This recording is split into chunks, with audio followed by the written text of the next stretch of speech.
दोस्तों यदि आपको इंडिया में होटल बाय या फिर सेल करना है, स्क्रीन पे आपको व्हाट्सएप नंबर दिखाई दे रहा होगा। व्हाट्सएप नंबर के थ्रू आप मैसेज करके आपकी रिक्वायरमेंट हमारे साथ शेयर कर सकते हो।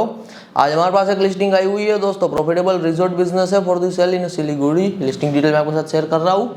आस्किंग प्राइस 25 करोड़ है। एंटिटी टाइप सोलो प्रोप्राइटरशिप है। यहाँ पे 2023 में होटल को शुरू किया गया था। इंटरेस्टेड है फुल सेल में। बात करें टर्नओवर की 3.94 करोड़ का 24-25 का टर्नओवर। करंटली यहाँ पे 10 एम्प्लॉइज वर्क कर रहे हैं और एबिटा अवेलेबल होती है रिक्वेस्ट आपसे कनेक्ट करने पे। हम आपको एबिटा भी यहाँ पे प्रोवाइड कराएंगे। ऑपरेशनल स्टेटस रनिंग है। बात कर लेते हैं प्रीमाइसेस की। प्रीमाइसेस ओन्ड है जिनकी साइज 54,500 यहाँ पे स्क्वायर फीट की है और मार्केट वैल्यू 20 करोड़ बताई जा रही है।